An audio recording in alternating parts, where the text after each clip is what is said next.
আমাদের প্রোগ্রামটা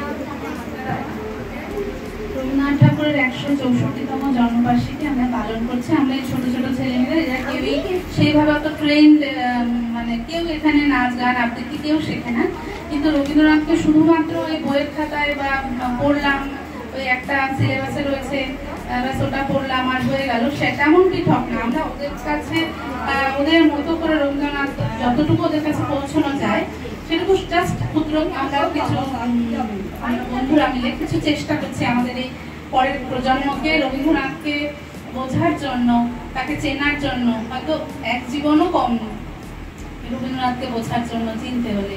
তো ছোট্ট একটা প্রচেষ্টা মাত্র, আস্তে আস্তে আমাদের 4 বছর হয়ে গেল, আমাদের এই ফুলকুড়ির প্রায় 4 বছর হয়ে গেল। আমরা তার মধ্যে চেষ্টা করছি আমাদের মতো করে পথ চলতে। তো এখন তো মনে হচ্ছে বেশ আস্তে আস্তে হাঁটতে শিখেছে। আগে যেটা হামাগুড়ি দিচ্ছিল সেখানে মনে হচ্ছে ওরা হাঁটতে শিখেছে। তবে আপনাদের আশীর্বাদ থাকলে ওরা অনেকটা দূরে যাবে।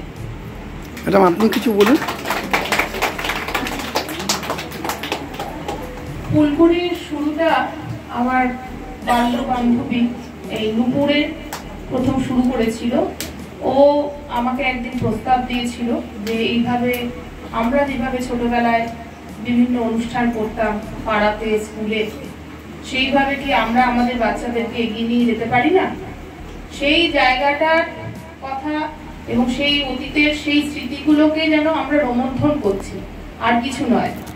আর সেই সাথে চেষ্টা করছি এদের মধ্যে যে সুপ্ত প্রতিভাগুলো রয়েছে, এই যে আজকে যেমন আপনারা যে 2 ফুলকুড়ির সদস্যকে দেখলেন তবলায় সঙ্গত দিতে, এরা কিন্তু খুব কম সময় তবলায় তারা শিক্ষণ নিচ্ছে। তারা চেষ্টা করলো আমাদের সঙ্গে, এই চেষ্টাটাতেই আমরা খুশি এবং এই চেষ্টাটা তারা চালিয়ে যাক, সেখান থেকেই তারা বড় হোক, এইটাই আমাদের প্রচেষ্টা এবং এটাই হচ্ছে আমাদের এগিয়ে যাওয়ার আমাদেরকে আর কি এগিয়ে যাওয়ার একটা অনুপ্রেরণা। আপনার নাম পরিচয় একটু বলবেন ম্যাডাম। আমি হচ্ছি সুব্রতা চৌধুরী, কল্যাণী শিক্ষায়তন হাই স্কুলের পার্শ্ব শিক্ষিকা। আর আমার বান্ধবী নুপুর পোদ্দার, আনন্দপুর হাই স্কুলের টিচার। অনেক ধন্যবাদ।